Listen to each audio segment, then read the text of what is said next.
Thank you. I don't, sorry, I have to say ma'am and all these things, but friends anyway. Good afternoon. I don't recognize the subject which you just gave me, and nor did I understand the subject which you originally asked me to talk about.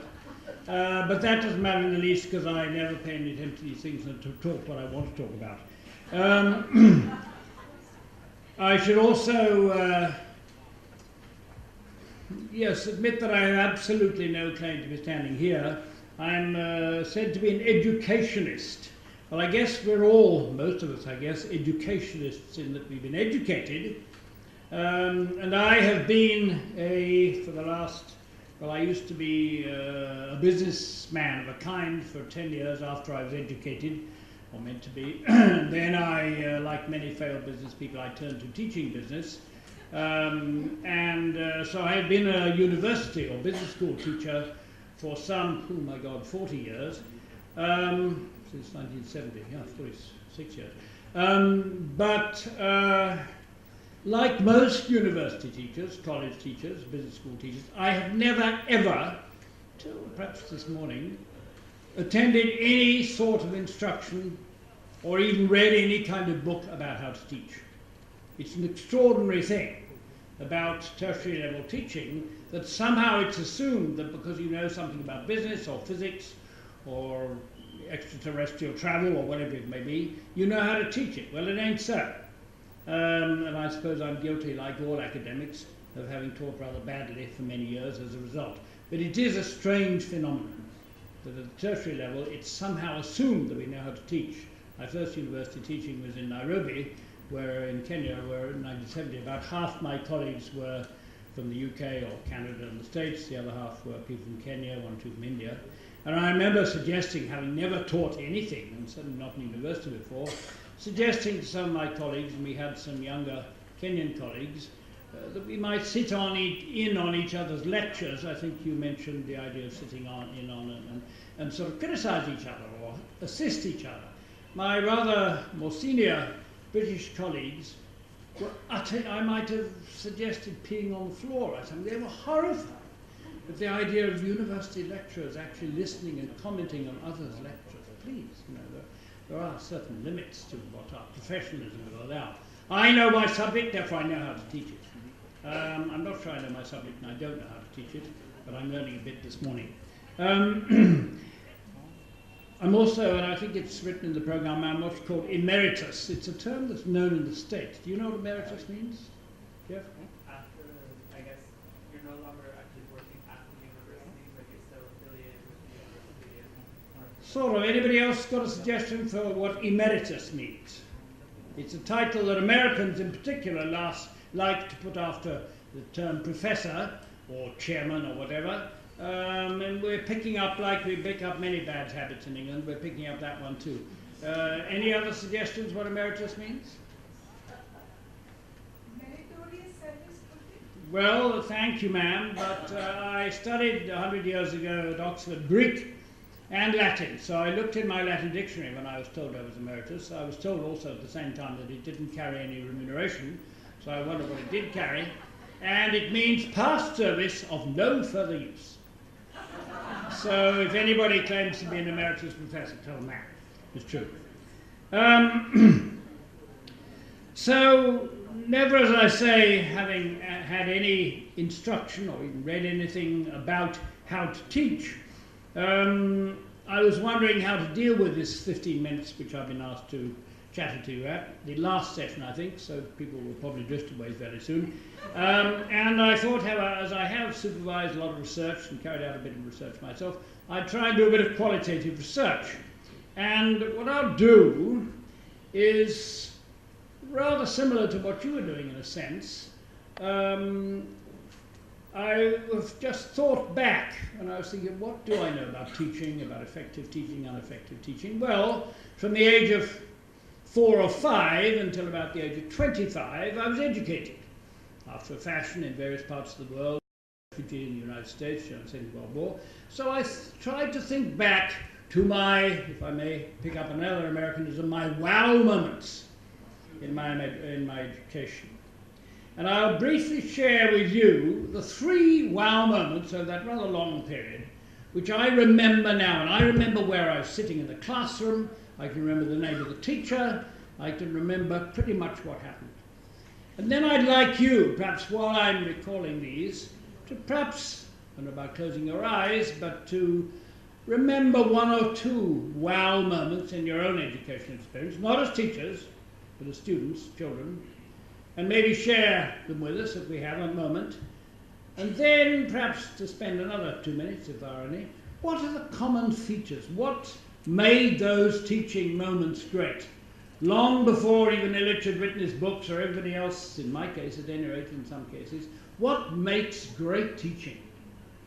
From the point of view now, God knows how many years on in my case, we remember that experience. So let me just recount to you 3 experiences, but half listen to those and half think of some you had yourself. The first one goes back to 1941. When, well, I suppose many of you, no, I don't think your grandfathers were or grandmothers were alive. But I was a refugee in Rhode Island in the United States from the Second World War, and I went to a school called Moses Brown. I don't know if you know Moses Brown in Providence. Nice school. And I was 5 years old, I guess, 1941, or 6. And I remember there was Miss Woodward was the teacher. I don't remember her name. I could tell you how it was. And there was a table, and there was a jug of cream with a big wooden spoon in it. And we walked around, and each child, as you passed the jug, you stirred it around. You stirred the cream. And then you walked again, went round, and you stirred again. And we noticed that it got thicker, thicker, thicker. And at the end, when we'd all gone around, it was about perhaps 10 minutes of doing this, Miss Woodward said now, and maybe in those days probably it was a common spoon, they didn't worry about health and safety. She said, now take some of this out and taste it. And it wasn't cream anymore. What was it? Butter. Very good butter too. Nice cream from Holstein cows. No, they would have been, what were those, red and white ones. Anyway, very nice it was. And now I know, and then I knew how butter is made, because I made it myself. And as I say, that's a wow moment. I suppose it cost them a jug of cream, including the spoon, but I just remember that. Second, have to move a long way ahead, and to 1940, yes, I guess 47 perhaps, when I was at school in England, back in England. Very, very cold winter. Lots of children died actually then. But the teacher was teaching us, it was a zoology or biology course, I guess. And his name was Maurice Field, I remember. Wonderful, also an artist. And I was sitting sort of in the middle of the middle row. And on the blackboard, he was telling us about the reproductive facilities of the rabbit. And I suppose he had tongue-in-cheek, I wonder.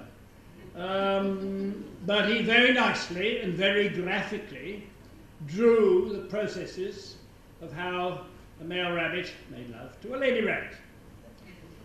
And we learned that, but of course, wow, it isn't only rabbits. And that was what it was about. Well, we were learning about rabbits, but it was also first taste of sex education. But so brilliantly done, because it was another of those wow moments, realizing this wasn't just rabbits.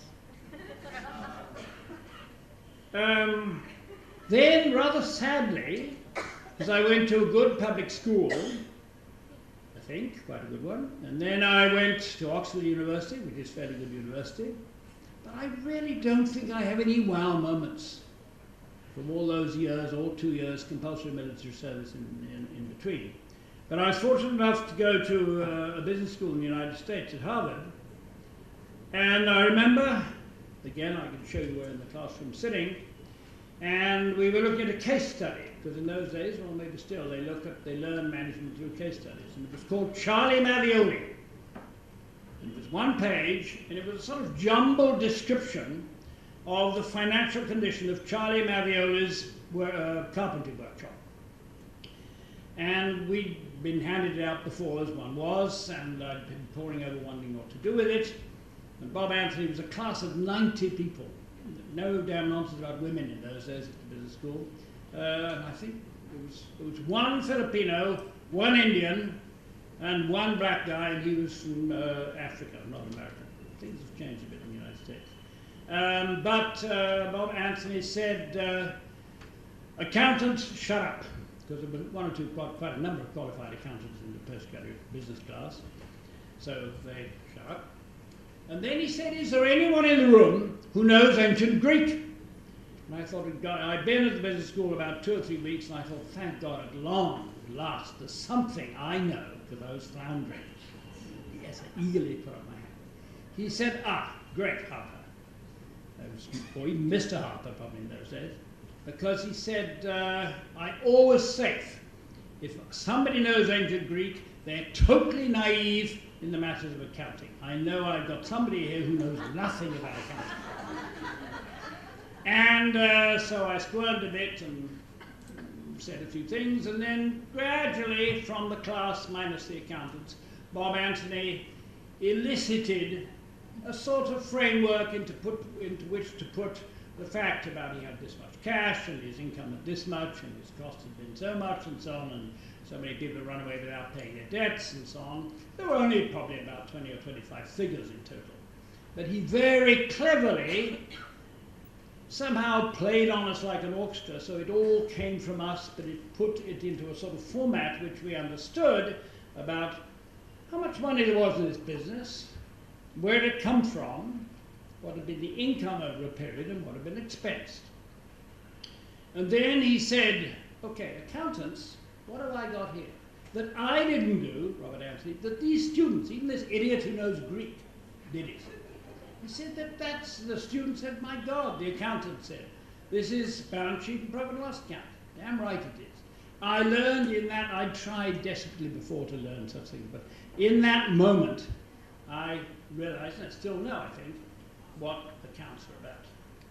So those are 3 little examples. I don't know how much time you've got, but anybody want to close your eyes or not and think back to similar wow moments in their own education?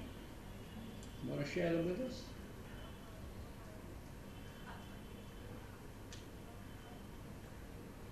Must have been some.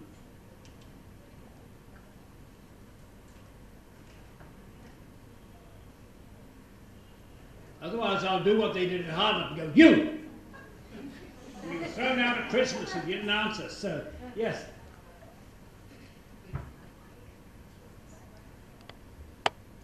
Hello, yeah. So this is actually something I just shared outside during lunch. So I don't know if any of you heard it, but I'm just going to share it. My wow moment was when I went for my master's degree to the US. And I'd already completed my B.Ed in India. I taught for a little while, and I've gone for my master's in education. And the professor asks that when you're teaching a class, are you colorblind? As in, do you see a student, a white, black, Asian student and all that? And a lot of us said, yes, of course, we are colorblind. We don't care where the student comes from. We're going to teach irrespective of, we don't, so the way we looked at it is that we don't differentiate between students. And we got a rap on our knuckles, as in the professor said, no, that's not the way you're supposed to teach. You are supposed to bother to know where each of your students comes from. You shouldn't be colorblind.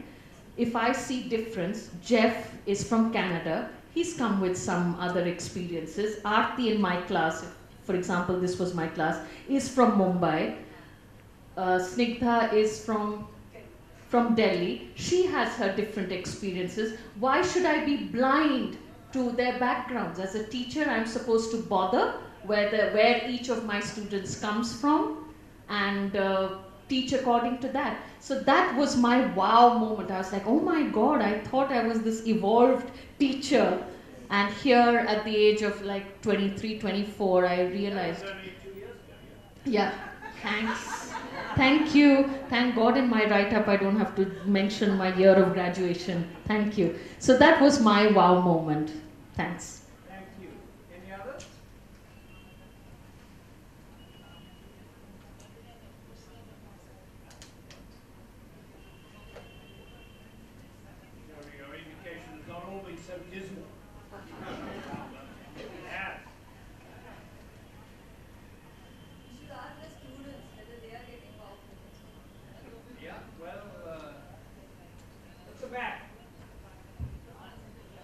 No wow moments at all? I'll share.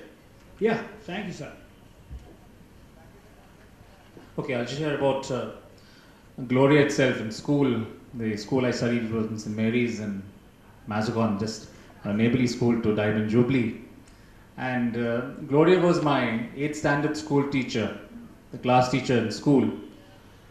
And we had a very strict system of evaluation. But because I happened to come from a HSC background from a school in Nagpur, and my father got transferred to Bombay. And St. Mary's was a school that took me mid-year in September because we got transferred in August. So I got admission in St. Mary's and I was very fortunate, but of course I had to repeat the class. And Gloria was my class teacher.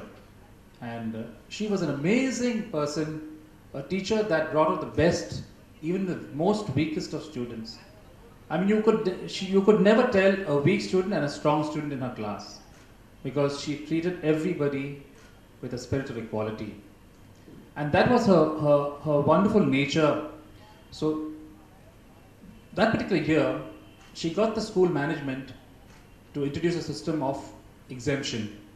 Now, if you did well in the first 2 terms, the first term and second term, you would get exempted from the final exam. And Gloria introduced a system in our school. And that was the first year that I was also a recipient and a beneficiary of the exemption system. But on condition, as I shared with one of the principals at lunchtime, that if you misbehaved, if you were indisciplined, your exemption would be withdrawn. So that was the condition that she put for exemption in the 7th and 8th standard. And that was a real wow for the whole school. We want to know whether you were exempted or not. I did. I said I was a beneficiary. I did. Well, I think we're running a little short of time, but that example, I think, certainly yours, certainly my 3, I was trying to do a little bit of sort of qualitative research. What was there about that experience for you and for me, and perhaps many others? And the one word, it seemed to me, which has been mentioned today, was discovery. The teacher didn't say that's how to do accounts, or that's whatever it may be. That's the way the rabbit makes love, or the way you make love. He enabled us, or she enabled us, the students, me, you, to figure out for ourselves, to have that moment which is not suddenly somebody else telling me something, it's me putting together some facts, some things I've just learned. Wow. And I think if we can somehow make discovery, as opposed to telling, still less copying or learning, part of the way we teach, then maybe it'll be a bit more effective than it usually is. Thank you very much.